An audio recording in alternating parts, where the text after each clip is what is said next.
noche me pongo a tomar cerveza y se me pasa. Así que bueno, vamos a empezar con digestivo, que va a ser más entretenido. Voy a esperar que empiece a grabar. Ya estamos, digestivo, respiratorio, excretor, que completa como los ejes de la nutrición, y nos falta nada más el eje de reproducción. O sea, reproducción y desarrollo, y ya terminamos todas las unidades. Empezamos entonces ahora con esta unidad 25, que les habla del sistema digestivo, y en el día de hoy vamos a tratar la introducción a este sistema digestivo antes de empezar con el proceso, digamos, de digestión, que es la nutrición. ¿Qué es la nutrición? ¿Cuáles son los nutrientes? ¿Sí? ¿Cómo se dividen? Es un repasito un poco algunas cosas de cosas que ya hemos visto en otras unidades, así que les viene bien para un día viernes. Por eso se las pusimos ahora y no para empezar el lunes, porque les ayuda a refrescar un poquito contenidos que hemos visto en la unidad 1 sobre todo, pero que en otras unidades también hemos ido recorriendo. Cuando yo hablo de la nutrición es la acción-efecto de nutrirse. Y ustedes me dicen, dice que viva, lo estás definiendo con las mismas palabras, pero porque en realidad nutrir o nutrirse, de la cual deriva esta acción, tiene que ver con la capacidad de aumentar la sustancia del cuerpo, o sea, aumentar la cantidad de materia del cuerpo, y lo hago a través de los alimentos. Los alimentos yo los degrado, y muchos de los componentes de los alimentos se liberan directamente como un desecho. Lo que queda de ese alimento de forma microscópica es lo que yo llamo nutriente, y me sirve para reparar los tejidos en virtud de cualquier función catabólica. Ojo con esto, o sea, nosotros ya hemos visto que en el catabolismo yo degrado determinados componentes y a través de la degradación de esos determinados componentes puedo reparar mis propios tejidos, ¿sí?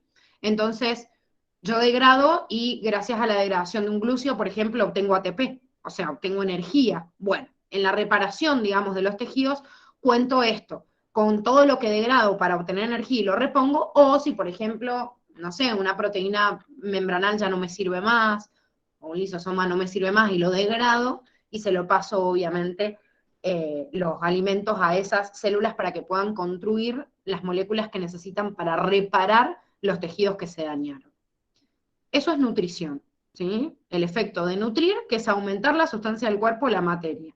Ahora, si yo meto más cantidad de nutrientes de lo que el cuerpo empieza a degradar en acciones catabólicas, y bueno, se empieza a acumular y obviamente empiezo a ganar peso. Siempre tiene que estar compensado el anabolismo con el catabolismo. En el organismo existen 4 sistemas de órganos que están involucrados en realidad en esta función de la nutrición. Si yo en realidad me pongo minucioso y digo, bueno, pero realmente ¿quién está involucrado? Y al fin y al cabo casi todos los sistemas están involucrados con la nutrición. De hecho hemos visto el sistema inmune, el sistema nervioso, el sistema endocrino, que son sistemas que comunican a todo el cuerpo y lo regulan, así que obviamente que la nutrición también va a haber participación de esos sistemas, del sistema nervioso, del sistema endocrino. Pero digo, ¿quiénes son los protagonistas en hacer esto? Meter los nutrientes y llevarse los desechos serían 4. El sistema respiratorio, el sistema digestivo, que es el que empezamos ahora, circulatorio y excretor. Con respecto al respiratorio, es el sistema que se encarga de introducir un nutriente esencial que solo lo mete el sistema respiratorio, que es el oxígeno, pero llevarse también un desecho, que es el principal desecho de las reacciones catabólicas, que es el dióxido de carbono. ¿Sí? Eso es lo que hace el sistema respiratorio. El digestivo es el sistema por excelencia que mete o procesa los alimentos para degradar todos los otros tipos de nutrientes, menos el oxígeno, todo lo demás entra por el sistema digestivo, desde el agua hasta cualquier glúcido, proteína, lípido, vitamina o lo que fuera. El digestivo no hace un proceso de distinción de los desechos metabólicos del cuerpo, sí junta los desechos de aquellos alimentos que no fueron digeridos. Recuerden que el tubo digestivo se considera que es una parte que está como fuera del cuerpo, porque si no toma contacto y no se absorbe ese contenido, entonces puedo decir que lo que quedó en el sistema digestivo se puede liberar directamente hacia el exterior. Entonces, eso quiere decir que el sistema digestivo no libera un desecho metabólico, pero la materia fecal que libero al exterior tiene un desecho del alimento que no terminé de digerir. Ahora, ¿quién realmente recolecta el desecho nitrogenado y los otros compuestos, además de obviamente el dióxido de carbono? El sistema urinario. El sistema urinario es un sistema de órganos que forma parte de los sistemas de excreción del organismo, en los cuales podríamos reunir a las glándulas sudoríparas, a las glándulas sebáceas, o sea, no solo excreta en realidad el sistema urinario, de hecho, el mismo sistema respiratorio podría formar parte de ese sistema de excreción, porque excreta dióxido de carbono. Pero el urinario es el que libera uno de los desechos metabólicos, que es de los más importantes que se purifican desde la sangre, además del dióxido de carbono que libera el respiratorio. Entonces, este circulatorio es el sistema que acabamos de terminar de ver, es el que mancomuna todo lo demás, porque se encarga del transporte y distribución entre cada uno de estos sistemas. O sea, como que es el punto medio. El alimento, bueno, puede ingresar por el sistema digestivo, va a través del sistema circulatorio para llegar a las células. Pero a la vez, el sistema circulatorio también recolecta los desechos que vienen desde las células y también lo pueden distribuir. O lo puedo liberar a través del sistema respiratorio, o lo puedo liberar a partir del sistema urinario, ¿sí? O sea, es como el punto en el cual se recolectan los desechos y se distribuyen los nutrientes a absolutamente todas las células. En nosotros, que somos un organismo pluricelular complejo, el sistema respiratorio, el sistema excretor y el sistema digestivo no pueden llegar directamente a la célula. Por eso existe la circulación. Fíjense una esponja, que era como re sencillita, se alimenta a través de un gran tubo, la cavidad gastrovascular, mete los alimentos y hace simple difusión a través de sus células. Por eso no tiene sistema respiratorio, por eso no tiene sistema circulatorio, porque directamente los nutrientes llegan y toman contacto con la célula y el desecho con esa cavidad exterior.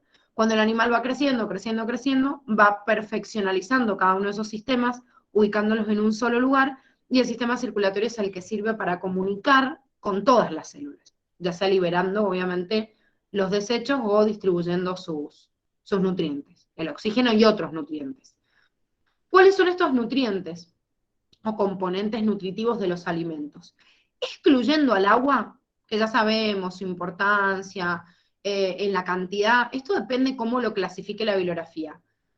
Curtis sacó, digamos, de esta clasificación al agua, porque fíjense, me habla de un macronutriente que ocupa la mayor proporción de los alimentos y el micronutriente que ocupa la menor proporción. Si yo hablo de proporción de cantidad, ¿qué es lo que más consumo en el día? Agua. O sea, necesitamos la hidratación diaria, entonces debería formar parte de este medio.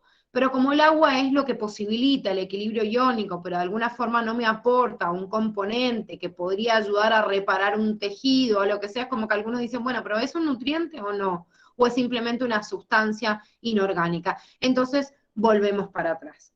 Sí, totalmente, Belu, por eso les digo que es un repaso. Esto de macro y micronutrientes hace mucha alusión a lo que habíamos clasificado como moléculas orgánicas y sus derivados inorgánicos, y después la clasificación de la materia viva, que vimos en la unidad 1. De acuerdo a la nutrición, yo divido al macronutriente, que es el componente que más consumo en cantidad, en la proporción de los alimentos, que sería el azúcar, el lípido, la proteína, y ojo con el micronutriente, porque en el micronutriente incluiría a las vitaminas, que las vitaminas también son compuestos orgánicos, ¿sí? Lo que pasa que se consumen en mucha menor proporción, pero estaría dentro de la familia de los compuestos orgánicos, que era la clasificación que habíamos hecho en la unidad 1, y dentro de los minerales incluiríamos todos los micronutrientes, que esos minerales vamos a estudiar los principales grupos de cada uno de ellos, y muchos de ellos ya los hemos estado viendo en otras unidades, y además hay muchos que son importantes porque dentro de esta clasificación estaban dentro de los elementos primarios. ¿Vieron la clasificación que habíamos hecho de los elementos primarios, que era el carbono, el hidrógeno y el oxígeno, que obviamente también están en estas moléculas? Pero teníamos el fósforo, teníamos el nitrógeno, que también eran componentes esenciales. Todos esos son minerales, moléculas inorgánicas, ¿sí? Todo lo inorgánico estaría acá. Lo orgánico serían esto, y las vitaminas también, nada más que se consumen en menor proporción. Bien, lo que vamos a hacer en el día de hoy es clasificar a cada uno de estos grupos. Como les digo, algunas cosas sirven como de repaso de cosas que ya vimos, y otras sí las agregamos obviamente nuevas. Con respecto a los glúcidos, hidratos de carbono, carbohidratos, azúcares, son todos sinónimos.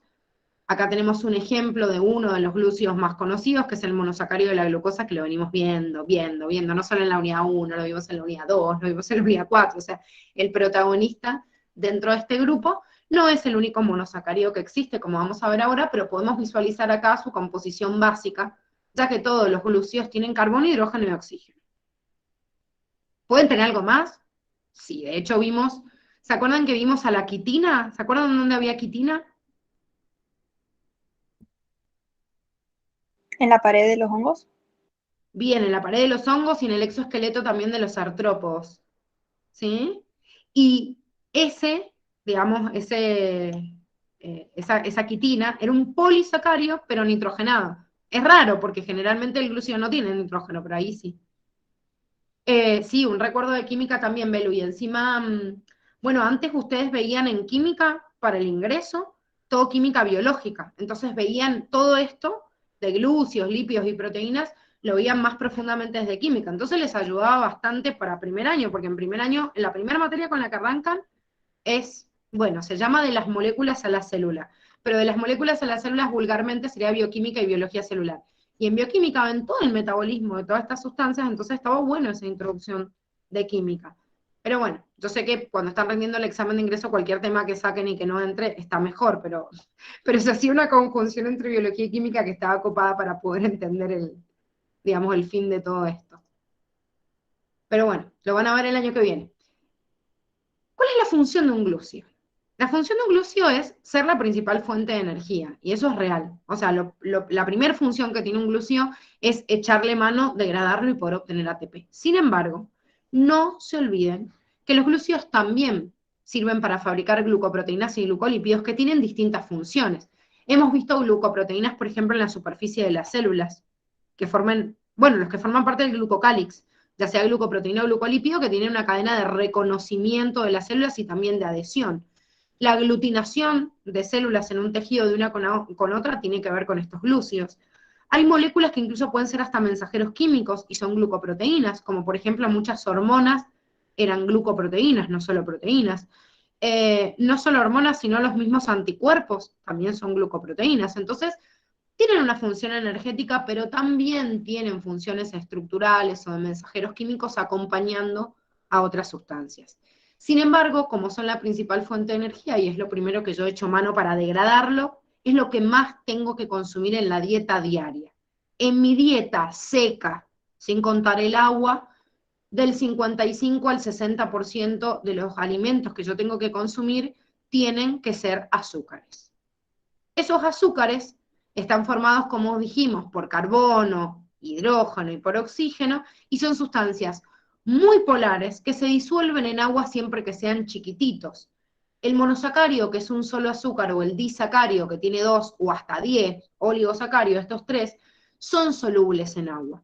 Esto quiere decir que rápidamente en agua se disuelven, por eso cuando me meto un caramelo en la boca, ya vamos a ver que igual hay una enzima que lo degrada, pero rápidamente hay componentes que yo empiezo a ver, o me meto una cucharada de azúcar, que se empiezan a disolver, porque en el mismo medio acuoso se empiezan a disgregar. En cambio, los polisacáridos son insolubles en agua.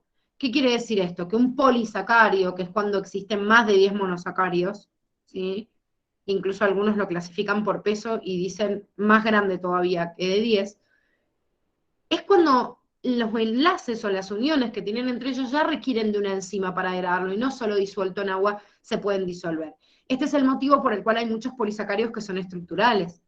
Imagínense que la celulosa, por ejemplo, que es un polisacárido estructural en la pared de un vegetal, si fuera soluble en agua, cada vez que riego la planta se empezarían a deshacer cada una de las paredes celulares de cada una de sus células. Entonces, el polisacario forma un tipo de unión que si bien atrae el agua, o sea, es altamente higroscópica, puede retener una gran cantidad de agua, pero no se disuelve en ella.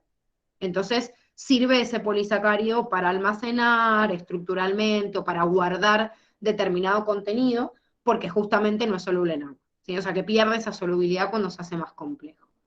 Miren, podemos ver un montón de ejemplos, Curtis en esta unidad les cita estos, pero en realidad hay varios de estos glúcidos que los vimos anteriormente y otros más también. Por ejemplo, dentro del grupo de los monosacáridos que tenemos a la glucosa, fructosa y galactosa, son los 3 monosacáridos que nosotros vamos a ver, y el más importante de ellos por lejos es la glucosa. ¿Sí? La glucosa es como el monosacárido que más se utiliza y además es el que le da puerta, digamos, a la vía glucolítica y de la cual yo más obtengo energía. Sin embargo, la fructosa también es una hexosa, digo, también tiene 6 carbonos, pero tiene una forma pentagonal, y en realidad cualquier isómero también lo puede transformar. Si ustedes recuerdan el proceso de glucólisis, la glucosa se fosforilaba, glucosa 6-fosfato, y después una isomerasa la transformaba en fructosa 6-fosfato. O sea que cuando yo consumo alimentos que tienen directamente fructosa, que es raro encontrar estos monosacáridos sueltos en la naturaleza, pero lo encuentro, por ejemplo, en algunos alimentos como las frutas tienen mucha cantidad de fructosa, se fosforila, o sea, pasa como fructosa 6-fosfato y se incorpora en realidad en la vía glucolítica y también la puedo utilizar para obtener energía. Y lo mismo pasa con la galactosa, que una isomerasa la transforma en glucosa y también me sirve como fuente de energía. Los disacáridos, que son la unión entre sí de estos azúcares, por ejemplo, la glucosa cuando se une con la fructosa forma sacarosa. La sacarosa es muy común porque la sacarosa es el azúcar de la caña de azúcar, la que se extrae y que yo compro como en paquetitos de azúcar, es un refinado de esa caña de azúcar. Incluso se encuentra también en algunos vegetales como la remolacha directamente como sacarosa. Entonces yo parto la sacarosa por una enzima que se llama sacarasa, que la vamos a ver en esta unidad, y obtengo glucosa y fructosa. La lactosa es el azúcar de la leche y es la unión de una glucosa con una galactosa, también bastante común. Y después, obviamente, por lejos, la unión de una glucosa con una glucosa, que es lo más común, que es la maltosa, que si bien yo en la malta, por ejemplo, la encuentro directamente como maltosa, la glucosa unida entre sí forma polímeros de glucosa en donde todos entre sí son glucosa. El almidón es un polímero solo de la glucosa. La celulosa es un polisacárido, o sea, un polímero solo de la glucosa. El glucógeno es un polímero solo de la glucosa. Entonces, la mayoría de los componentes que nosotros hemos visto estructurales son polímeros solo de la glucosa. ¿Por qué no está el glucógeno acá? Porque el glucógeno no es una fuente importante de alimento, es la fuente en la cual nosotros reservamos, ¿sí? Ese azúcar. No es que no pueda consumir glucógeno de parte de otro, pero digo, no es como la fuente principal, por eso no lo han puesto como ejemplo, pero acuérdense que también obviamente existía. El almidón y el glucógeno es un polímero de la glucosa que tiene un enlace de unión alfa 1,4. A diferencia de la celulosa, que esto también aparecía en la unidad 1, que tiene un enlace beta 1,4. Y ese enlace beta 1,4 no tenemos enzimas, los mamíferos, para poder degradarlas. Eso quiere decir que como no tengo enzimas, no puedo romper el enlace de la celulosa y no puedo obtener energía a partir de ellos. Hay algunos invertebrados, incluso algunos artrópodos, que pueden tener enzimas para hacerlos, por eso hay algunos que se alimentan, como por ejemplo una termita se alimenta de madera, porque sí puede degradar los enlaces entre las celulosas. Pero muchos de los animales tienen una unión simbiótica en su intestino con bacterias celulósicas. Entonces, la bacteria es la que degrada la celulosa, yo la consumo y puedo degradarlo en su interior y obtener la energía. Eso es lo que le pasa a algunos herbívoros, por ejemplo. Pero nosotros ni siquiera tenemos una buena conjugación con bacterias celulósicas que hagan degradación de celulosa. Entonces no la podemos degradar. Dice, entonces, ¿para qué miércoles como vegetales si no puedo degradar? No, pará. No puedo degradar la celulosa, que es la pared celular del vegetal. Por eso no quiere decir que aporte un montón de otros nutrientes que sí son importantes. Es como cuando se ponen a exprimir, no sé, por darles un ejemplo, un jugo de naranja. Le sacan como todo el jugo de adentro y bueno, y la cáscara y todo la tira. Bueno, nuestro cuerpo con los vegetales hace eso. Al comer, yo degrado todos los componentes vegetales, obtengo los nutrientes esenciales del vegetal, pero la celulosa en sí me queda como una pasta en el intestino, formando lo que en nutrición se llama como fibra. La fibra en realidad son los vegetales ricos en celulosa, que como nuestro cuerpo no los puede degradar, pero como dijimos, el polisacárido yo no lo degrado, pero atrae agua, me sirve para aumentar la cantidad de agua en el intestino y poder barrerlo. O sea que evita el estreñimiento. Por eso vieron así propagandas o publicidades de algunos contenidos, de algunos nutrientes que son altamente contenidos en fibras, o algunos que han hecho propaganda como en la Serenísima del yogur Activia o lo que sea, que tiene una alta concentración de fibra para que almacene agua en el intestino y me ayude a barrer, pero no porque lo vaya a digerir, sino porque lo tengo ahí, retiene agua y me ayuda a limpiar el intestino. Como todo el estreñimiento, bueno, primero que si yo estoy muy estreñido es como complicado porque puedo hasta taponear el sistema digestivo y tengo que llegar no solo un enema, sino que si con el enema no sale tengo que hacer una cirugía, o sea, una descompresión dentro si aparece un bolo fecal. Pero bueno, sin llegar así como al extremo, la contención del bolo alimenticio dentro del sistema digestivo y no liberarlo, lleva a que primero estoy acumulando un montón de bacterias, entonces soy más propenso a la infección. Pero además de eso no logro eficientemente la absorción de los nutrientes y la recuperación de agua y de otros componentes en el intestino, entonces también dificulto la absorción de los nutrientes. Por eso es bueno evacuar todo lo que nos sirve, sacarlo, y por eso es recomendable consumir alimentos con fibra para poder limpiar ese intestino. El almidón, en cambio, si bien es una reserva energética en el vegetal, es un polímero que, a diferencia de la celulosa, nosotros sí lo podemos degradar.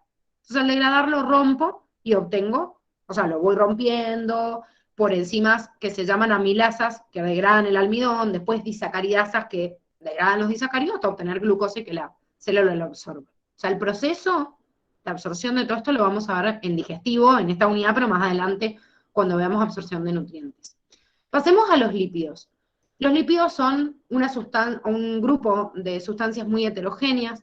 Hemos visto algunos derivados de los triglicéridos como el fosfolipio, que lo venimos viendo también en la unidad 1, en la unidad 2, que es un derivado de un triglicérido, porque acá vemos el glicerol con 2 ácidos grasos y un fosfato modificado, pero en realidad sabemos que dentro de la familia de los lípidos encontramos también todos los derivados de grupos esteroideos, como las hormonas o el colesterol que hemos visualizado y que son derivados de otro grupo, que derivan del ciclopentano perirofenantreno y que no tienen nada que ver con los triglicéridos. Pero en cualquiera de los dos, con funciones muy diversas, igual comparten algunas características. Dentro de esos comparten funciones, entonces se los estudia en conjunto. Puedo decir que el lípido es una reserva energética del organismo, pero en realidad tiene un montón de otras funciones. Ahora que ya hemos avanzado un poquito más en la biología humana, podemos agregar algunas funciones de las que habíamos visto en la primera unidad, que hablamos de reserva del organismo, y dijimos, bueno, sirve como mensajeros o sirve como aislante térmico y nada más. Pero a ver, avanzando después de la unidad 1, vimos precisamente algunas funciones específicas de los lípidos, como por ejemplo la síntesis de hormonas esteroideas. En esta unidad vamos a ver que hay vitaminas liposolubles que son derivadas de lípidos.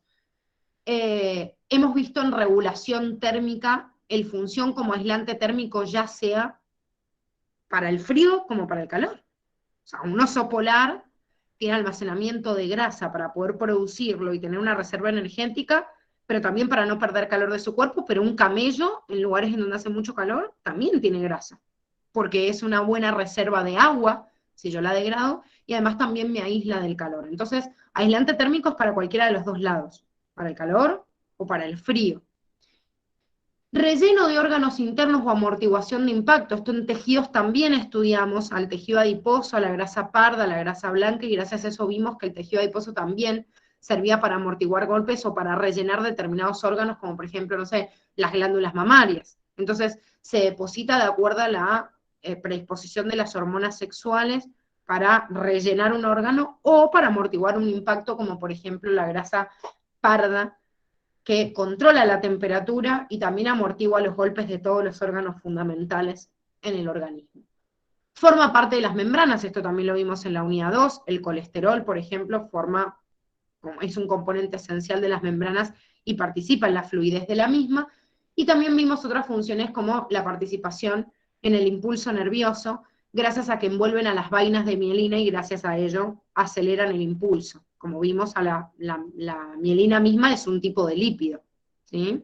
Entonces, vamos ampliando un poquito más las funciones que habíamos visto en la unidad 1, viendo ya todo lo que hemos ido avanzando unidad por unidad y que hemos nombrado a distintos lípidos representativos. En la proporción de la dieta es el segundo nutriente que tenemos que consumir en cantidad después de los glúcidos, más o menos de un 20 a un 30% de lo que comemos diariamente, pero de ese 20 a 30% de la dieta en lípidos siempre depende si yo no tengo mucha cantidad ya almacenada.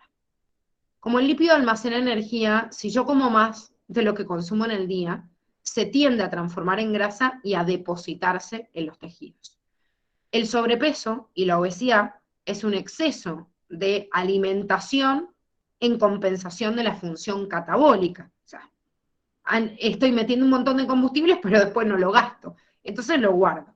Eso quiere decir que es el primer nutriente que yo voy a sacar si tengo que hacer una dieta hipocalórica porque la persona tiene sobrepeso. Entonces cuando les digo el 20 al 30% es en una persona normal.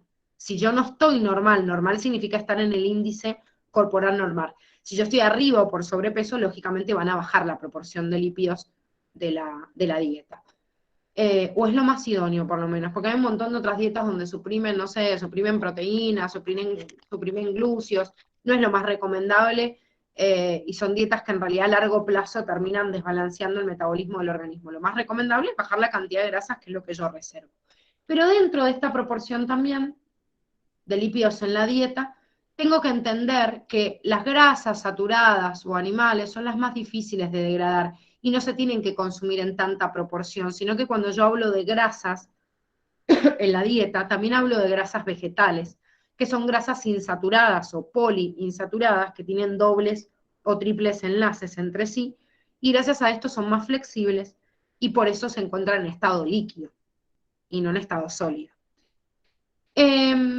La grasa, ojo con esto en nutrición, porque cuando digo de origen animal, la grasa del pescado se considera es una grasa insaturada, porque tiene insaturaciones, entonces es más blanda, no está en el estado así como sólido como la grasa de otros animales, pero digo de otros animales porque cuando hablan del pescado hablan como si fuera algo que no fuera un animal, y también es un animal, pero bueno, dentro de la nutrición como que se considera que lo que está dentro del pescado no es lo mismo que de origen animal, que sería, no sé, el pollo, la vaca, el chivo, bueno, lo que consumimos como grasa, digamos, animal. Ojo con eso, porque una nomenclatura estúpida de la nutrición, porque el pescado sí es un animal, digo, es un pez muerto, pero bueno, estaría dentro de este grupo porque tiene más insaturaciones o poliinsaturaciones, lo cual hace que justamente sea más fácil de digerir.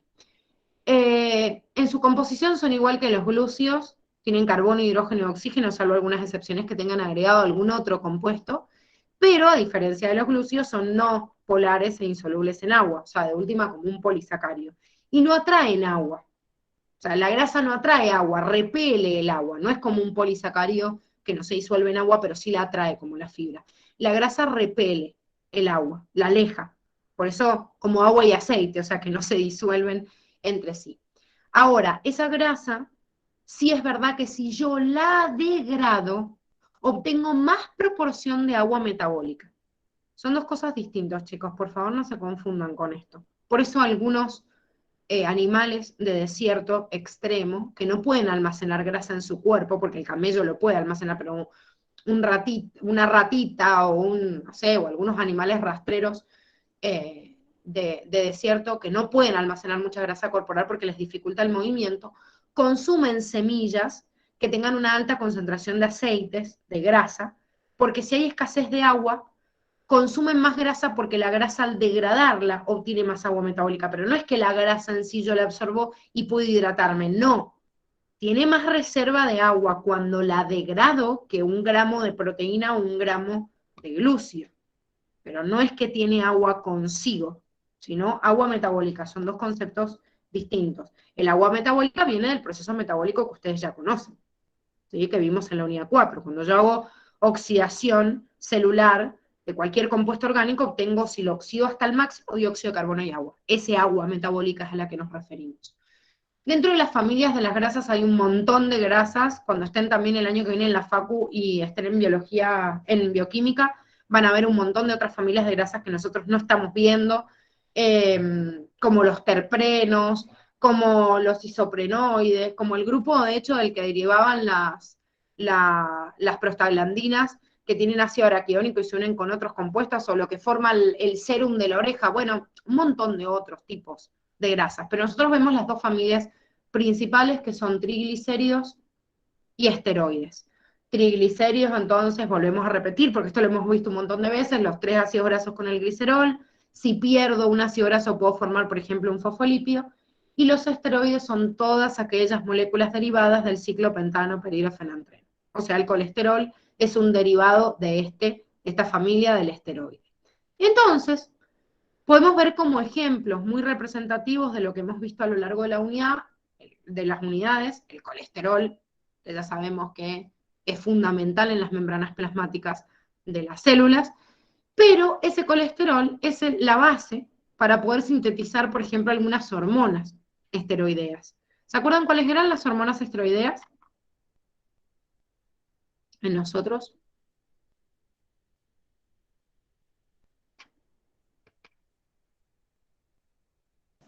¿No eran los sexocorticoides, los mineralocorticoides y los Bien, bueno, ahí tenemos glucocorticoides? los corticoides de la glándula suprarrenal. Perfecto. ¿Qué más? ¿Las sexuales? Y las hormonas sexuales, ¿sí? Se tienen que acordar de esas dos familias de hormonas que tienen origen, o sea, que se derivan de este colesterol, que se sintetizan a partir de la base del colesterol que yo consumo en la dieta, se procesan en las distintas glándulas, testículo, ovario, glándula suprarrenal, y todos los corticoides, gluco, mineralocorticoides y sexocorticoides, y las hormonas sexuales, estrógeno, testosterona, progesterona, son sintetizados a partir de esto. ¿Sí? Además del colesterol mismo que forma parte de las membranas de la célula, que como acabamos de decir, participa en la fluidez de membrana. Y por otro lado, tenemos los triglicéridos con este glicerol y los ácidos grasos, que de acuerdo a si tienen más proporción de ácidos grasos saturados, como dijimos, los vamos a encontrar en estado sólido, o insaturados los voy a encontrar en estado líquido, como dijimos recién, aceites vegetales o la grasa de pescado, aunque sea un animal, pero tiene insaturaciones. Y de este triglicérido pueden derivar otras sustancias que se pueden sintetizar a partir de él, como por ejemplo el fosfolípido, que ya sabemos que es una molécula anfipática, indispensable en la membrana celular, y que parte de este triglicérido perdiendo un ácido graso e incorporando un grupo fosfato y otra molécula más, que es un radical. Porque esto también lo van a ver en la facu, hay distintos tipos de fosfolípidos. Esperen que quería volver a la imagen. Acá, ¿ven? Ahí donde dice radical, es que hay una cadenita también unida y el fosfolípido no es solo los dos ácidos grasos con la cabecita de fosfato, sino que hay algún radical que modifica a esta molécula y hace que este fosfolípido sea distinto de otros. Hay muchos tipos de fosfolípidos, no uno solito. Bien, pasemos a la otra familia de grandes macronutrientes que son las proteínas. Las proteínas están formadas por una unidad estructural que, como ya sabemos, se llama aminoácido, que tiene esta nomenclatura porque tiene un extremo amino y un extremo ácido, o sea, carboxilo. Todos los aminoácidos tienen un extremo terminal amino, un extremo carboxilo.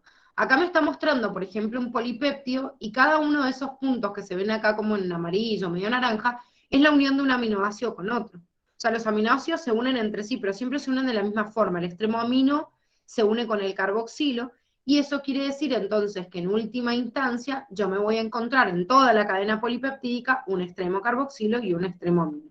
Esto es importante porque ahora que vamos a ver la digestión también de las proteínas, hay muchas enzimas que digieren desde un extremo u otro a las proteínas dependiendo de este extremo amino o carboxilo. Ya sabemos que las proteínas forman parte estructural de todos los tejidos. O sea, yo consumo menos cantidad de proteínas en la dieta porque en realidad la mayor proporción del peso seco del cuerpo es proteína.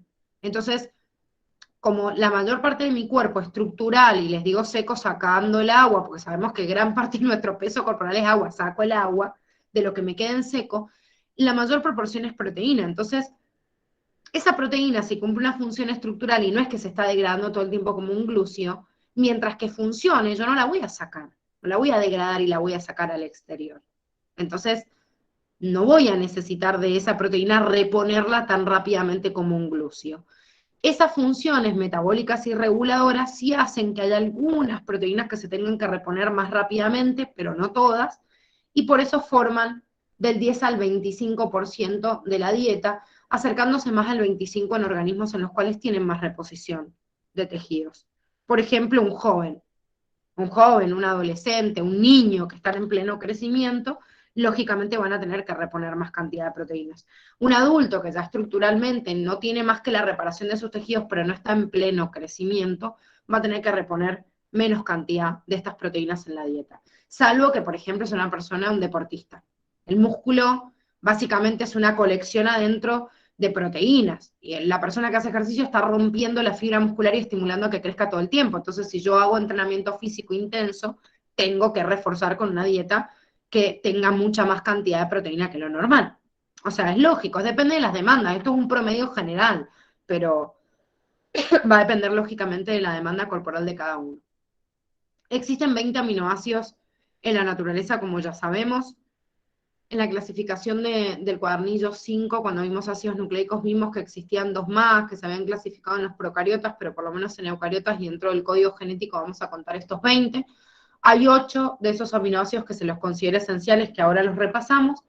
¿Y en dónde encontramos proteínas?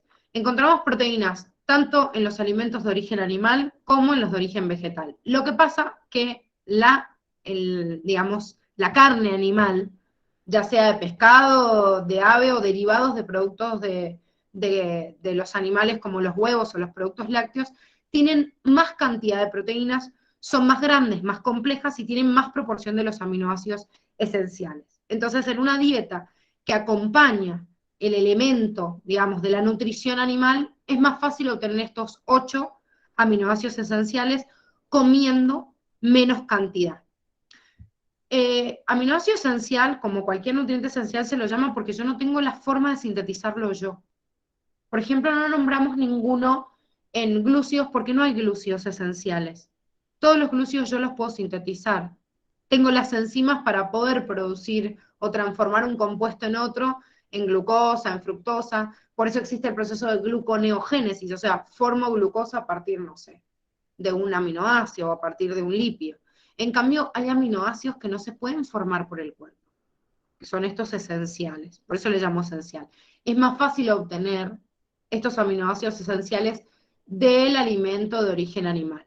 Por eso, los alimentos de origen vegetal son ricos en vitaminas o en otros componentes, pero tienen menos cantidad proteica y tengo que hacer una buena combinación para poder obtenerlos. ¿Se puede? Sí, obviamente que se puede, pero esto lo tienen que tener en cuenta, por ejemplo, personas que hacen una dieta vegetariana o vegana, porque tienen que componer una variedad de vegetales para poder obtener la variedad de todos esos nutrientes. Porque en realidad nosotros, evolutivamente, somos un animal omnívoro. O sea, no comemos todo carne, ni comemos todo verduras. O sea, estamos adaptados, nuestro intestino, el largo, nuestros dientes, todo y las enzimas están adaptadas a comer componentes animales y componentes vegetales en una estructura de acuerdo a la pirámide alimentaria, que la verdad que esta unidad digestiva ni se las nombra, pero estaría como interesante que la visualizaran como para enterarse, por si no se acuerdan de lo que les hayan dado, pero dentro de esa pirámide me habla de una proporción. O sea, no es que por eso me tengo que... Nosotros, por ejemplo, tenemos una alimentación en la Argentina bastante carnívora y que descompensa muchísimo el equilibrio del cuerpo. ¿Sí? Venga el asado, mucha grasa animal, que son grasas saturadas, y encima de eso un montón de proporción de nutrientes que no se adquieren porque no incorporamos en la mesa como debería ser estas proteínas de origen vegetal. No, la Dani es vegetariana, el Rodri es vegano. La Dani es vegetariana y es ovo-lácteo vegetariana, porque consume huevos y consume queso que le encanta. En cambio, el Rodri sí es vegano. El Rodri no consume ningún componente de producto animal. Que entiendo, a ver, el ser humano ha tirado el mundo por la borda y la verdad es que hoy se comete un montón de abuso animal. La mayoría de las personas que son veganas o vegetarianas están tratando desde su conciencia decir, a ver, podemos armar una dieta compensada o equilibrada para que nuestro cuerpo pueda seguir sobreviviendo y no seguir dañando en realidad, o sea, matando tantos animales y cometiendo tanto abuso animal. Es como más una cuestión ética. La realidad es que nuestro cuerpo eh, está preparado para absorber los componentes animales, de la misma forma vegetal, pero yo lo puedo suplir con los vegetales, cosa que no lo puedo hacer de la otra manera. O sea, nosotros no podríamos ser carnívoros plenamente. Alguna vitaminosis o falta de algo nos va, o sea, porque hay cosas que están en los vegetales que no están en origen animal. De lo demás hay que chequear, hay que consumir verduras que tengan alto contenido de hierro, que también es algo que está solo en la parte animal, pero sí se puede compensar en la dieta. Y la verdad es que es por una cuestión más ecologista y ambientalista que tendríamos que tenerlas todas en nuestra cabeza, que una conciencia en realidad del origen, en realidad a ver, porque yo he escuchado a muchos vegetarianos y veganos que tratan de fundamentar que nuestro cuerpo está preparado nada más para consumir vegetales. Eso es mentira, chicos. Nuestro cuerpo está preparado para ser omnívoros. Ahora, toda la defensa que hacen contra el medio ambiente tienen un montón de razón. Acá, chicos, se matan un montón de vacas porque nos encanta el asadito. Y no solo el animal que se utiliza como recurso, sino que las vacas liberan en su materia fecal un gas que es el metano, y la contaminación por metano dentro de los gases invernaderos, que afecta a todos los otros animales, no solo a nosotros, es uno de los contaminantes más grandes dentro de los gases invernaderos. Y en la mayoría de los países se debe a la ganadería. Entonces, si yo comería menos cantidad, obviamente limitaría eso en la dieta. No, no, no. Belu, hay proteínas. Por eso acá te dice, ¿dónde están las proteínas de origen vegetal? Los frutos secos, todos los vegetales de hoja, las legumbres, los cereales, tienen un alto contenido proteico. Es más, como no se habla de origen de otros animales, por eso les puse entre paréntesis hongos, hay algunos alimentos que se le dice origen animal y vegetal, y dentro de los vegetales se incluyen cosas que no son vegetales. Por ejemplo, si yo consumo algas, las algas son protistas, o los champiñones son hongos, pero se los habla de alimentos de origen vegetal, ¿sí? Como para, digamos, generalizarlo. ¿Ni notaste la diferencia con respecto a qué, Seba?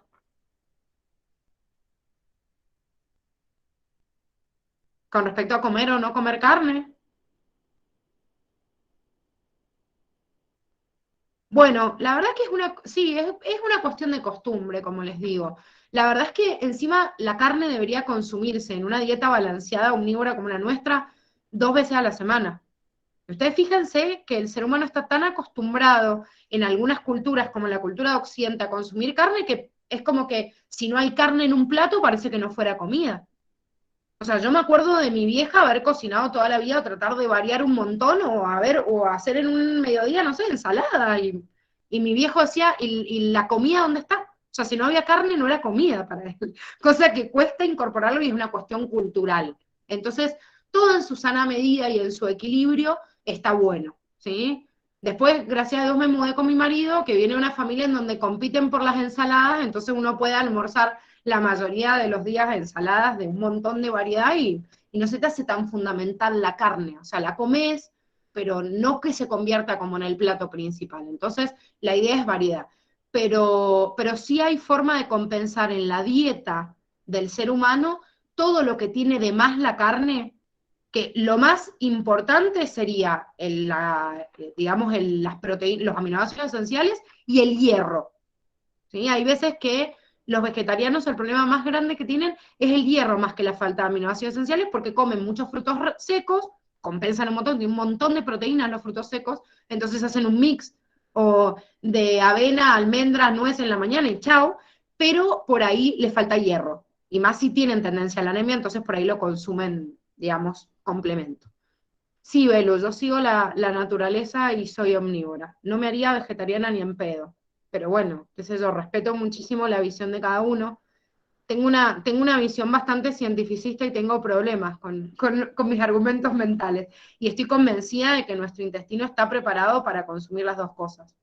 Sí, tratar de reducirlo lo más que se puede, porque no es bueno comer carne todos los días, pero sí.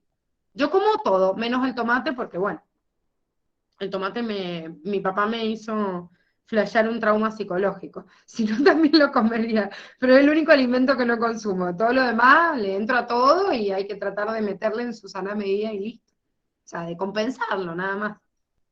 Yo me junto a comer asado con la familia de mi marido y posta, se pelean por las ensaladas, chicos. Hacen una mesa como de 50 ensaladas. Entonces, claro, cuando uno ve, en realidad te juntaste a comer un asado, pero comiste 100 o 150 gramos de carne porque te comiste todo el otro en ensalada. Y bueno, así es válido porque está como compensado.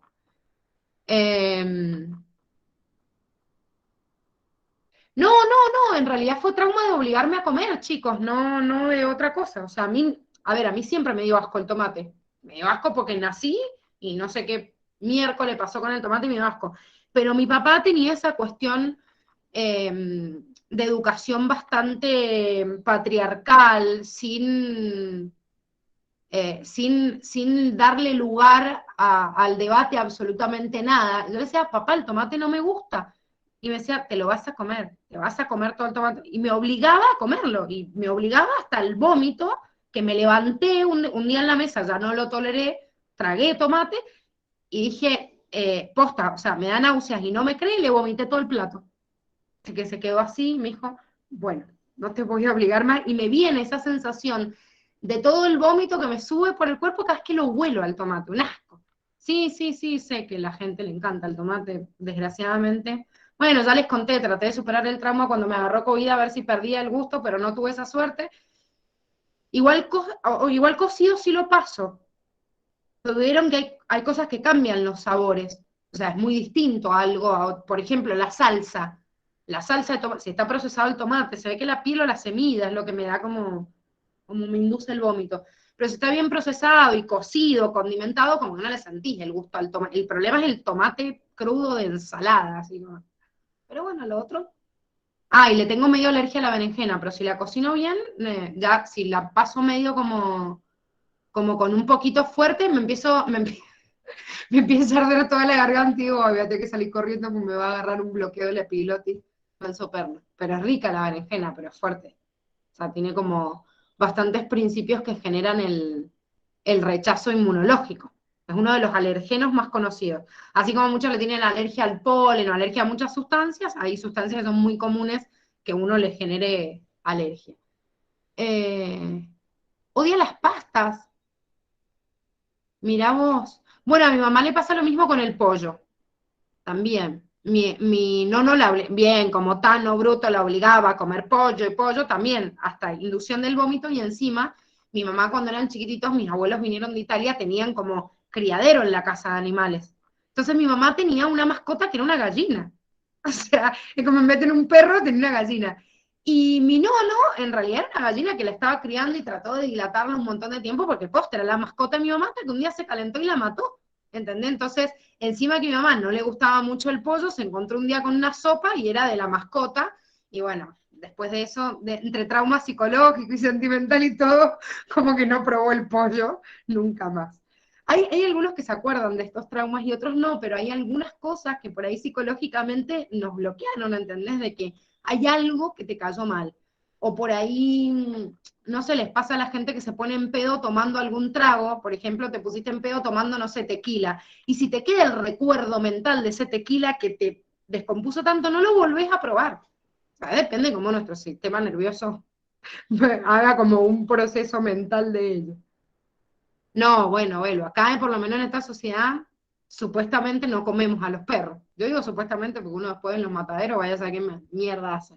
Igual es bastante desagradable ver eso. No sé si alguna vez han ido a un matadero, pero creo que cualquier persona que va a un matadero, sí, le dan ganas de volverse vegetariano. Porque es como les digo, es bastante crueldad, no es nada más. A ver, usamos el animal para alimentarnos. O sea, hacen un montón de cosas para aprovechar desde la ganadería. Y ese es el abuso animal. Una cosa es ir, no sé, le rajo un tiro al animal y te lo comes de la misma forma que otro caza a otro, pero no, ¿entendés? Como toda una cultura de cómo matarle al matadero para que la carne esté más tierna y todo. Bueno, todo ese abuso, que es lo que creo que despierta en cualquier persona ese rechazo, de decir, bueno, pará, no es tan natural esto, como un león que caza a un búfalo y chau. ¿Sí? Sí, son horribles. Yo no sé si han visto alguna vez una serie de Netflix que es de así como tipo de, no sé si se llama El Asado, pero algo parecido. ¿La han visto o no?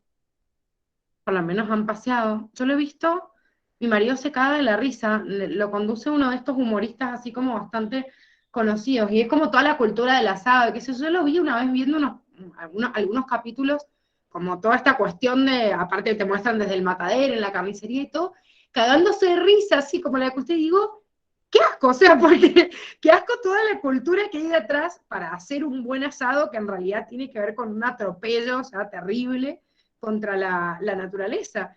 Y hay gente que lo tiene tan naturalizado, como les digo, culturas occidentales como nosotros, que bueno, se pierde todo, no les importa absolutamente nada.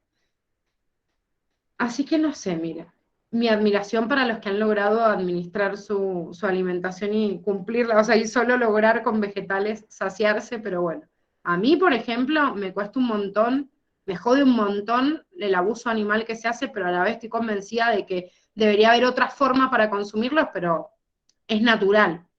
O sea, que nuestro intestino absorba carne animal es natural. Así como un león eh, caza a un búfalo para comérselo, una hiena se come un león, nosotros tenemos un intestino omnívoro. De ahí todos los atropellos que hace el hombre, bueno, habría que resetear a la sociedad humana desde el inicio. Vamos a estos aminoácidos que nombrábamos recién como esenciales, a los 8 aminoácidos esenciales, acá los tienen en listadito para que no se los olviden, ¿sí? Fenilalanina, isoleucina, leucina, lisina, metionina, trionina, triptofano y valina, pero pasa que en los niños no existe todavía la capacidad, a ver, porque esto lo llamo esencial porque lo tengo que consumir, el otro lo puedo producir de alguna forma o transformarlo a otra sustancia que adquiero. En el niño todavía no existen las enzimas para poder sintetizar arginina y histidina, entonces se consideran que estos aminoácidos en los niños también son esenciales. O sea que en los niños tendríamos 10 esenciales y en los adultos 8. Por eso hay una unidad, creo que era la 4, que les decía eso, como que la mitad de los aminoácidos son esenciales, como para sacarles un promedio de esto, de lo que pasa entre el adulto y el niño. Vamos a la composición de estas proteínas. Si bien tienen carbono, hidrógeno, oxígeno y nitrógeno, todos, existen otros agregados de algunos aminoácidos que tienen azufre, que tienen fosfato, que tienen hierro, bueno, otros minerales que son como oligoelementos y que se unen a esta proteína esencial o a determinados tipos de aminoácidos. Entonces muchos de estos minerales los encontramos justamente anexados a ese grupo de nutrientes, o sea, a esos aminoácidos que forman parte de las proteínas. Como ya sabemos, aminoácido se le llama a la unidad estructural de una proteína, si lo 1 da 2 dipéptido, de 2 a 10 oligopéptido, de 10 a 100 polipéptido y más de 100 una proteína compleja, o a veces en vez de definirlo como más de 100 se define por peso. Y se dice que una proteína compleja es aquella que tiene más de 25 kilodalton de peso. Miles y miles de ejemplos de proteínas, porque al ser estructurales, mensajeros químicos, podemos poner 1.000.000 de ejemplos de estos. Estas, por ejemplo, que figuran como proteínas estructurales, las hemos visto a lo largo de distintas unidades. El colágeno es la proteína más abundante en el cuerpo humano y es estructural en el tejido conectivo, así que la voy a encontrar en todos lados, no solo en huesos, cartílagos, ligamentos y tendones. Ahí hay más colágeno, pero recuerden que el colágeno está en todos lados. Es lo mismo que la elastina. La elastina era parte de la matriz extracelular del tejido conectivo, entonces en algunos encuentro más proporción, o en otros menos, pero en realidad encuentro elastina y colágeno en todos los tejidos conectivos. La queratina, recuerden que es una proteína que estaba en el tejido epitelial de la epidermis, entonces todos los que tengan refuerzo en la estructura externa de la epidermis, como por ejemplo estructuras como las uñas, el pelo, bueno, la piel misma en donde esté reforzada va a tener más proporción obviamente de esta proteína, de esta queratina. Esto de globulinas, en realidad hay distintos tipos de globulinas, pero Curtis acá cuando le dice globulinas defensa está hablando únicamente de las inmunoglobulinas, porque nosotros sabemos que también hay globulinas en la sangre que sirven para transporte, como las alfa-globulinas o beta-globulinas. Pero bueno, ahí incluiríamos como otras globulinas a las inmunoglobulinas o anticuerpos que estudiamos en inmune.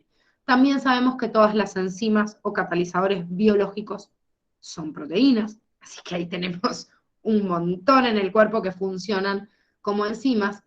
Proteínas que tengan como función la motilidad, por ejemplo, la actina y miosina que participan en la contracción muscular, pero hay otras proteínas también que dan movimiento, y no solo que participan como contráctiles, o sea, estas serían contráctiles, y como de las más comunes, pero recuerden que vimos en la unidad 2, cuando vimos hilos y flagelos, a la dineína citoplasmática, a la dineína flagelar, a la dineína ciliar, a la quinesina, que también son proteínas que participan en la motilidad. Otras que participan del transporte, algunas lipoproteínas que vamos a ver en esta unidad que se encargan del paso de los lípidos, como son las HDL y LDL, y vamos a ver otras más. Transporte de gases como el oxígeno en los pigmentos respiratorios como la hemoglobina o la hemocianina, que está en los moluscos, por ejemplo, que tienen como función de transportar este gas. la ferritina o la transferrina que transportan hierro, u otras que transportan otros tipos de iones que sean tóxicos para viajar solitos en el plasma, o proteínas de transporte que transportan a sustancias liposolubles como la albúmina, que no está acá, pero también sería un ejemplo de proteína de transporte. U otras como mensajeros químicos, hormonas, todas las hormonas que hemos visto con naturaleza proteica son las más abundantes. Es más, los derivados de aminoácidos son aminoácidos, o sea, de naturaleza proteica que tienen algún ion unido, pero vienen de la misma familia, y los neurotransmisores que también son mensajeros químicos y también tienen naturaleza proteica. Bien, vamos a los minerales. Los minerales están dentro de los micronutrientes por su cantidad, son los componentes inorgánicos de la alimentación y son necesarios para reponer determinados, digamos, tejidos en sus unidades estructurales, por ejemplo, dependiendo si es una proteína que tiene alguno de estos iones unidos, para sintetizar algunas hormonas específicas o directamente para formar parte estructural de los tejidos. Pero en realidad también hay algunos que tienen funciones importantes en algunos procesos que nosotros ya hemos visto y tienen que ver con que sean más abundantes en un lugar o en otro. Estos listaditos acá de los iones y también de las vitaminas, a sentarse un montón de horas del culo en la silla y memorizárselo, hacerse listas de control para ir agrupándolo, digo, a ver cuáles eran los más abundantes acá, cuáles encuentro más en este lugar. Háganse distintas agrupaciones para estudiarse a los iones y a las vitaminas porque es memoria nada más, chicos. Hay algunos que los hemos ido incorporando en las otras unidades y hay otras funciones acá que encima son nuevas, encima otras importantes que no me las han puesto, pero este cuadrito literal es el cuadrito de Curtis y es como se los pueden preguntar. Les menciono los más importantes y los más preguntados, pero sepan que se tienen que estudiar a todos. Este es tal cual el cuadrito, es más, está partido en dos. Ahora les muestro la otra mitad de los iones que sí tienen que saber en su función. El calcio, hemos estudiado hasta un anexo de calcio en la unidad 1 porque es un importante mensajero químico, así que en eso tengan muy en cuenta que el calcio está incluido en los huesos, de hecho el hueso se lo considera como importante para darle la forma al cuerpo, pero por otro lado es importantísimo también como reserva metabólica, principalmente de calcio y fósforo, pero principalmente de calcio. Entonces encuentro en los huesos o en los dientes. ¿En qué participa? Lo hemos visto en un montón de procesos. Coagulación sanguínea es un cofactor en la contracción muscular, ya que sin calcio y la exocitosis, digamos, a nivel nervioso no participan estos dos tejidos excitables. La contracción del músculo porque era lo que salía del retículo sarcoplásmico para permitir el proceso de la unión de actina y miosina. Y en el caso de la sinapsis nerviosa porque es lo que fomenta a que se libere el neurotransmisor. Si no, no hay comunicación neurona-neurona o neurona con otro tejido. Y bueno, funciona como segundo mensajero también de un montón de moléculas de señal, ya que vimos que las señales en la sinapsis metabotrópicas, el segundo mensajero puede ser el AMP cíclico, puede ser el GMP cíclico, pero también el calcio es un importante segundo mensajero. Además, obviamente, de poder directamente en una sinapsis ionotrópica llevar a cabo la despolarización de la membrana. ¿Sí? Entonces es importante en un montón de funciones. Les recomiendo que se relean ese anexo que tienen de este calcio y de otros iones, que están obviamente incluidos en esa unidad, pero sobre todo el calcio, que les habla de todas las funciones específicas. Fósforo, también almacenamiento en huesos y en dientes, y el fósforo generalmente es un compuesto que uniéndose a otro tiene un alto contenido de energía en el enlace, por eso en el ATP, la pérdida de un fosfato, o la ganada de un fosfato, es como lo más significativo en el almacenamiento de energía. Por eso utilizamos como moneda energética un tipo de nucleótido, pero lo más importante es el enlace que tiene con el fósforo. Además, forman parte de muchos sistemas de amortiguación de pH en la sangre, no tan importantes como el bicarbonato, que lo vamos a ver en excretor, pero sí los fosfatos son importantes para mantener estable el pH. Ustedes van a ver estos sistemas amortiguadores o buffer cuando vean pH en química. Creo que es la unidad que tienen ahora cuando termina en orgánica. No sé por qué este año han rotado el orden de las unidades, y no a esta altura ya deberían haberlo visto, pero este año sé que vieron orgánica primero, así que no sé, deben estar por ver pH, creo que era la unidad 6 o 7, no sé, no me acuerdo. Pero lo deben estar por ver. Y también es importante este fosfato, porque recuerden que no solo fosforilar para el ATP o lo que sea, sino que como moléculas señalizadoras, a veces yo fosforilando una sustancia o sacándole el fosfato me sirve como señal química. Por ejemplo, si yo consumo glucosa, lo primero que hace mi célula es fosforilarla, la transforma en glucosa 6-fosfato, entonces al ser una glucosa 6-fosfato y ya no ser glucosa, evito que la glucosa salga a favor de su gradiente de concentración hacia el exterior. Entonces, gracias a este mecanismo de fosforilación, yo evito que se pierda la glucosa que yo acabo de consumir en la alimentación. La dejo reservada dentro de la célula para que después la pueda utilizar para el proceso de glucólisis. Bueno, y esta fosforilación de algunos componentes o la pérdida de fosfato se utiliza un montón, también como moléculas de señal. Sodio y potasio, ya hemos visto, principal catión, el sodio a nivel extracelular, y principal catión extracelular a nivel intracelular, perdón, el potasio. Y el cloruro también, el anión extracelular más común.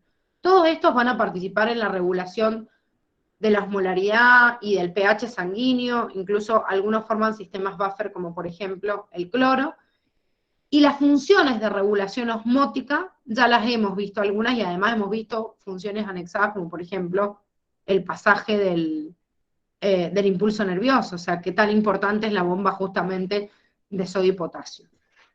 Entonces, lo vemos en ese sentido como regulador en realidad de volúmenes sanguíneos. El cloro también es importante en la formación de ácido clorhídrico del estómago, que lo vamos a ver acá, es el ácido más importante por el cual se pueden degradar los distintos tipos de compuestos. Todos los demás chicos, como les digo, léanselo, lean cada una de las funciones, les nombré estos que son los más importantes o los más preguntados, pero cualquiera de estos iones, en cuanto al lugar en donde están incluidos y la función que pueden tener, son muy importantes.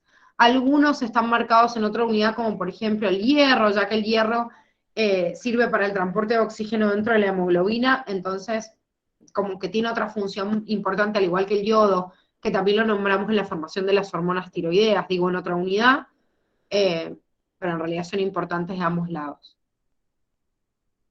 Vamos a las vitaminas por último, que sería el último contenido que vamos a ver ahora. Las vitaminas, recuerden por favor, que no aportan energía.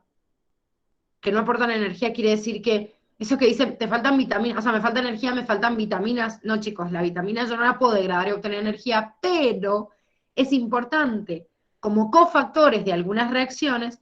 Entonces la realidad es que no es la vitamina la que aporta la energía, sino que es una enzima que me sirve para aprovecharlos como combustible a otros nutrientes y poder degradarlos. Todas las vitaminas se consideran esenciales, deben ser consumidas. Tengo como excepción a la vitamina D porque la vitamina D se forma en realidad en la piel y después al exponerla al sol se activa, que sirve para la absorción del calcio a nivel intestinal, pero igual yo la consumo en la dieta y refuerzo la transformación, o sea, esto sería como un acoplado. Y menos estas otras vitaminas, lo que se puede sintetizar en la flora intestinal si no se refuerza consumiéndose. ¿Sí? La vitamina K, B1, B12 y ácido fólico se produce por la actividad de las bacterias directamente en el intestino, pero no es que toda la fuente de esas vitaminas viene de la producción de las bacterias en el intestino. Tengo igual que consumirlas, o sea, una pequeña cantidad la puedo producir yo. Todas las otras se consideran esenciales. Las vitaminas se dividen en dos grupos, liposolubles, que son todas aquellas derivadas de lípidos, entonces se pueden almacenar en hígado y en tejidos adiposos. Eso quiere decir que si se consumen en más, aproximadamente unas 10 veces más que lo normal, se vuelven tóxicas, porque se almacenan de más en un tejido adiposo hígado, por eso no es recomendable meter complejos vitamínicos porque sí, porque a veces uno mete complejos vitamínicos y realmente no los necesita. En el caso de las vitaminas hidrosolubles no hay problema, porque como se disuelven en agua, yo libero el exceso de la vitamina. O sea, si consumo de más, la libero por orina porque se va digamos, por la sangre, y la sangre se filtra en el riñón y la saco. Listo. Pero la liposoluble sí se almacena dentro de los tejidos adiposos y del hígado. Las vitaminas liposolubles son la A, D, E y K, y todo el complejo B, incluido estas, biotina y ácido fólico, que antes eran parte de este, digamos, grupo de vitaminas B, que ahora se las conoce más con su nombre, y la vitamina C, se consideran hidrosolubles.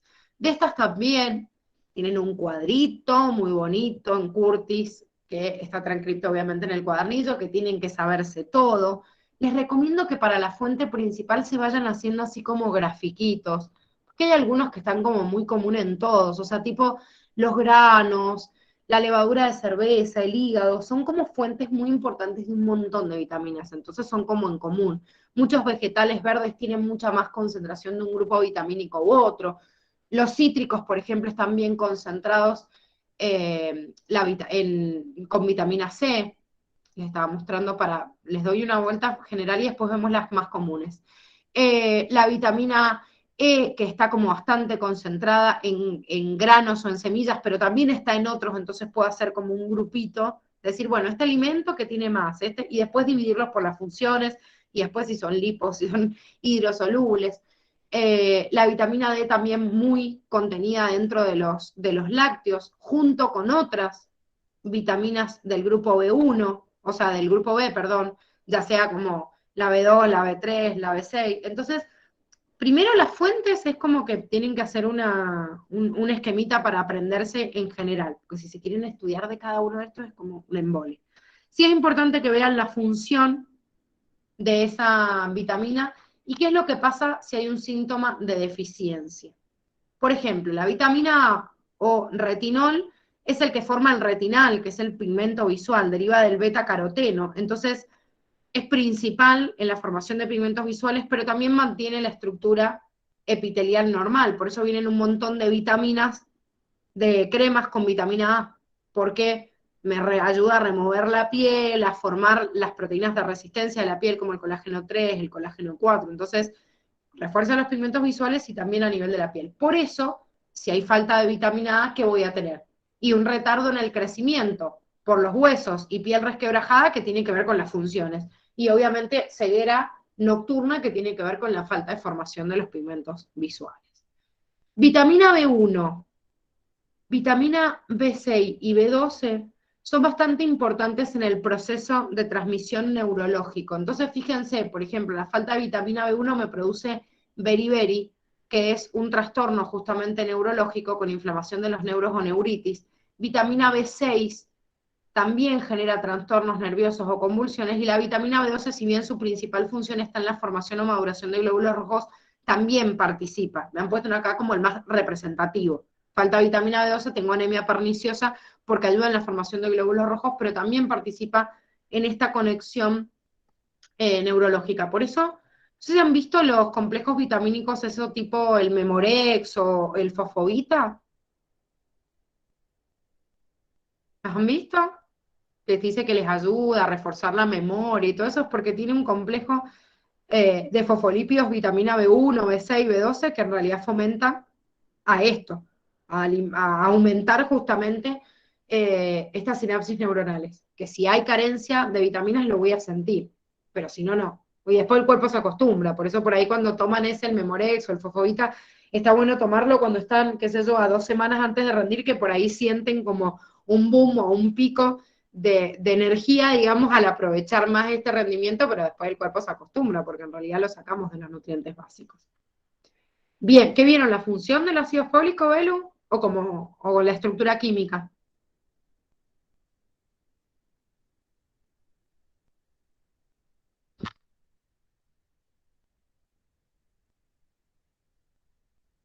Ah, la estructura, bien. Sí, quizás hay algunos que han visto u otros que han visto como ejemplos, ¿sí? Bueno, a ver, ahí en base a lo que pregunta Seba, beriberi se le llama a la enfermedad, que está acá entre paréntesis, que es un tipo de trastorno neurológico, es el nombre que le han puesto en realidad a la patología, ¿sí? Pero es una inflamación neurológica o un trastorno en el cual los nervios no hacen esta comunicación o sinapsis normalmente, entonces pueden existir distintos trastornos de acuerdo a la deficiencia, obviamente, neurológica. Y la riboflavina, que es, bueno, la riboflavina y la niacina o ácido nicotínico, vitamina B2 y B3, si ustedes se acuerdan, estos nombres los vimos cuando vimos la formación de las coenzimas FADINAB en el proceso de oxidación celular. Entonces, tienen otras funciones también, pero participan principalmente en la formación de estas coenzimas. Entonces, donde hay más utilización de estas coenzimas, no solo en el proceso de degradación de los nutrientes, es donde más yo voy a encontrarme justamente trastornos.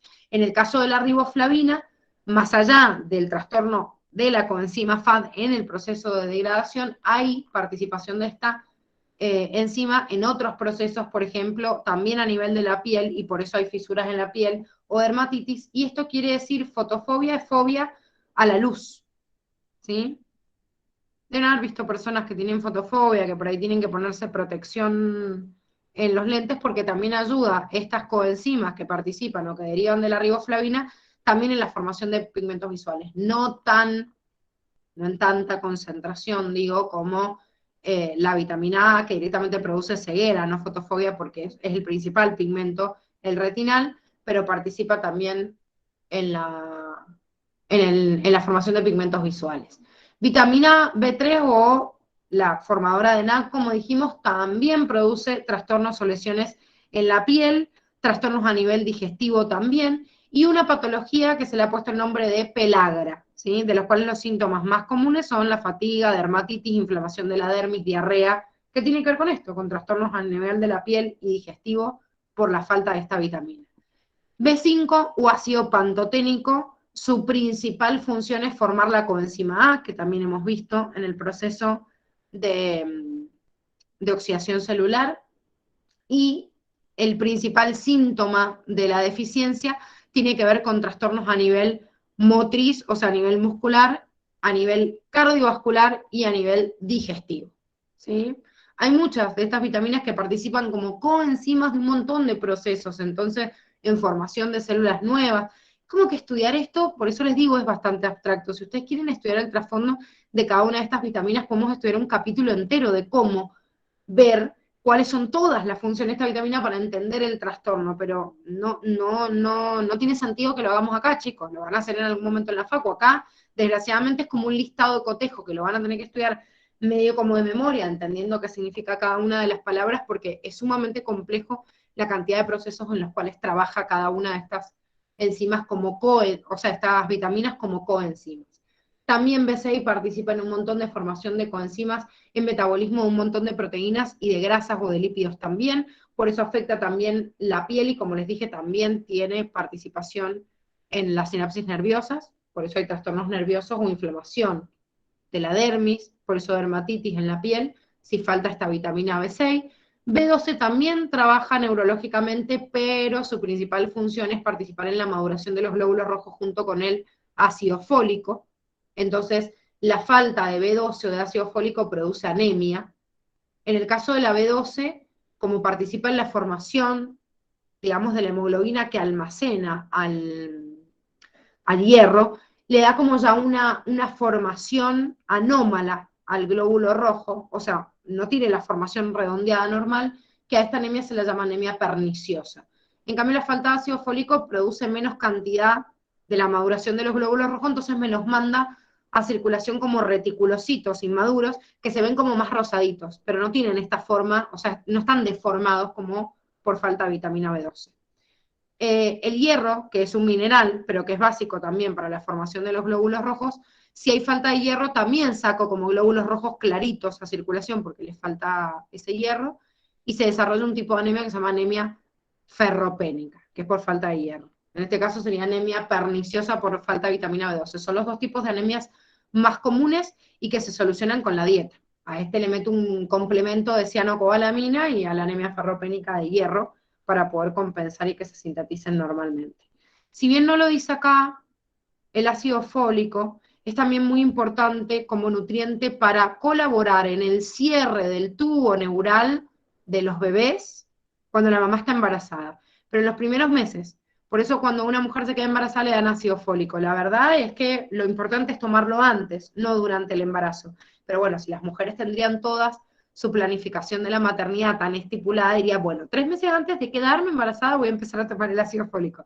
Pero como sirve unos días más, generalmente lo que sucede es que llega en realidad, digamos, la persona al médico y agarra y le dice, bueno, te voy a dar, digamos, un complemento para ver si todavía no se ha cerrado el tubo neural y ayuda. Pero, a ver, ya esto lo vamos a ver igual en,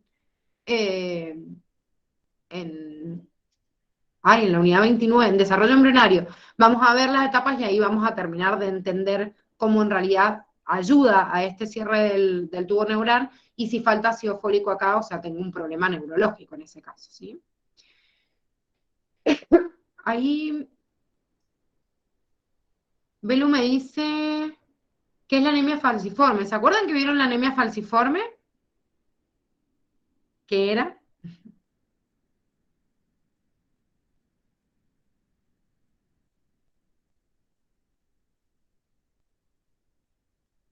¿No se acuerdan? La anemia falciforme, al igual que la talasemia, son anemias genéticas.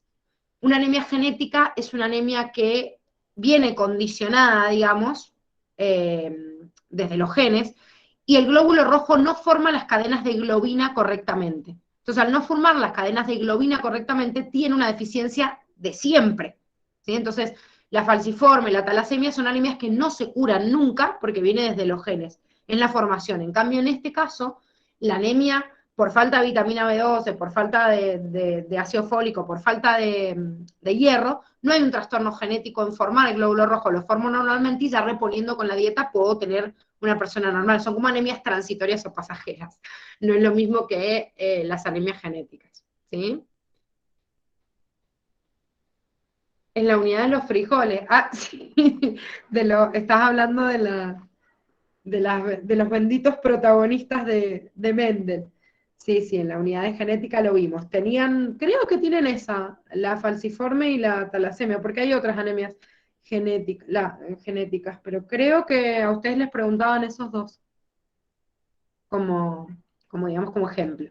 Bueno, la biotina, que también se la llama vitamina, es más común biotina, pero antes se la llamaba B8, al igual que el ácido fólico antes se la llamaba B9, y ahora se la llama más vitamina H, por eso le he puesto todos los sinónimos, también está vinculada con el metabolismo de algunos ácidos grasos y aminoácidos de la misma forma que la B6, pero más a nivel de la piel. Entonces fíjense que produce dermatitis y dentro de este procesamiento de las proteínas también puede afectar a los procesos musculares o el tejido, digamos, de excitación en el músculo, a diferencia de la B6 que participa más a nivel nervioso que muscular.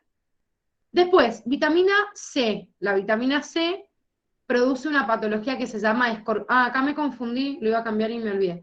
Debo haber copiado el mismo texto, pero la C, fíjense en el cuadernillo que está bien, acá se me copió 2 veces la función de la vitamina la C, tiene que ver con la formación de los tejidos, participa en el proceso de formación del tejido epitelial, también de los huesos, en la cicatrización, en la reparación de esos tejidos. Entonces, obviamente, cuando falta este ácido fólico, este ácido ascórbico, perdón, no fólico, obviamente me da un trastorno de problema de reparación de este tejido conectivo, que se llama escorbuto. Esta era una patología muy común en las personas que estaban en los barcos durante mucho tiempo, en barcos pesqueros, o que hacían, digamos, comercialización, porque las personas que están en un barco tienen que alimentarse de conservas y no tienen la posibilidad de tener frutas frescas y verduras frescas, que es la principal fuente de vitamina C. No existe forma de sacar de la carne nada de vitamina C, por eso uno de los trastornos más complicados en las personas, sobre todo en los niños, que luchan tanto y que muchas veces no comen fruta o verdura, no de la forma que deberían, una de las avitaminosis más comunes es la vitaminosis de vitamina C. Por eso inventaron el redoxón, un montón de complejos vitamínicos artificiales, porque es una de las que más carencia existe si no consumimos determinadas frutas, que encima los que tienen más concentración son los cítricos. Y vieron que hay gente que le tiene como medio ese recelo o ese rechazo al cítrico, porque el cítrico, la naranja, que se habla, el pomelo, el limón, tienen la estimulación de una papila gustativa especial que crea como una cuestión de rechazo, como, no tanto como el gusto amargo, pero que crea un rechazo. Entonces son los más ricos en vitamina C.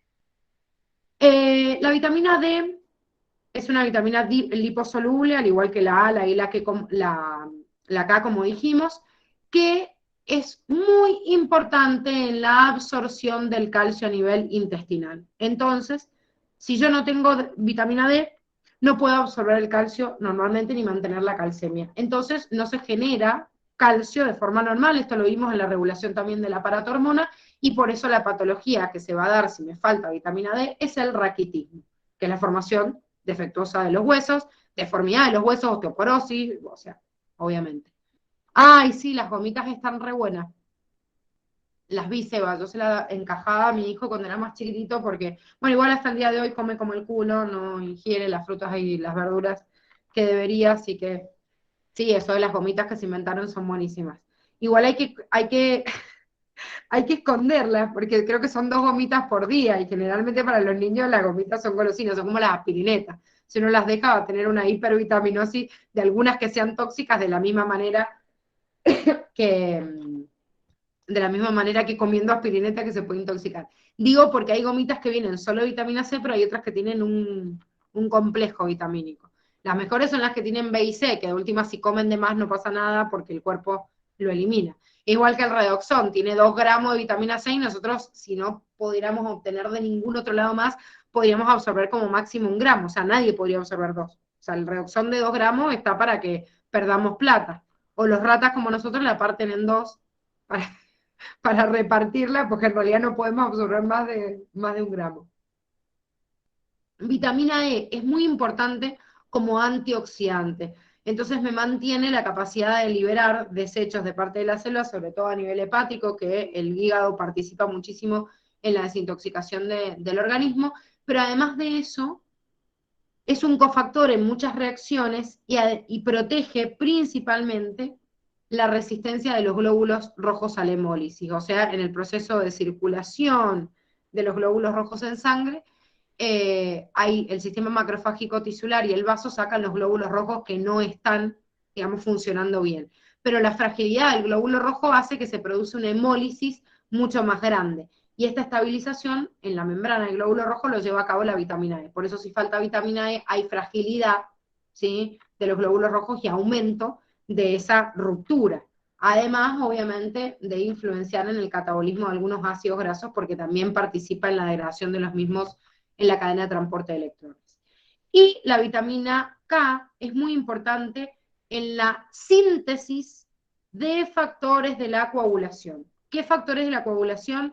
El 2, el 7, el 9 y el 10. Entonces, si no tengo esos factores, obviamente voy a hacer una coagulación deficiente. Factor 2, chicos, o sea, la protrombina, que es fundamental para sintetizar la fibrina. Entonces, esa vitamina K, hay muchos factores que son K dependientes. De hecho, hay una mnemotecnia para acordarse de eso, que es 2 más 7 es igual a 9, muy bien 10, como si la cuenta estuviera bien, para que se acuerden de esos 4 factores que son dependientes de vitamina K, ¿sí? Entonces voy a tener una coagulación sanguínea deficiente si me falta esta vitamina.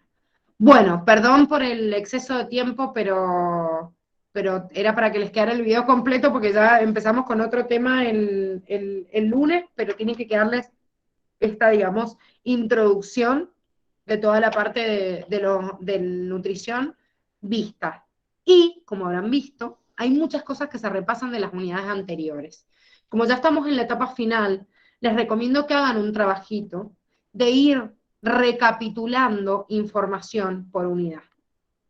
¿Se entiende? O sea, decir, ay, acá me nombró el calcio, pero lo había visto en esta unidad, en esta primera parte de introducción les sirve para repasar muchos contenidos. Chicos, ya están llegando en el tramo final donde es importante el repaso, donde estudiar una unidad tiene que tener una retroalimentación de las unidades anteriores. Y acá tienen para repasar un montón de cosas, así que estudienlo en conjunto, porque cuando los evalúan en conjunto.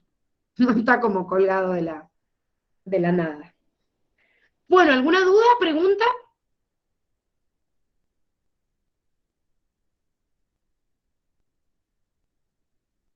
De mi parte, no, Jess.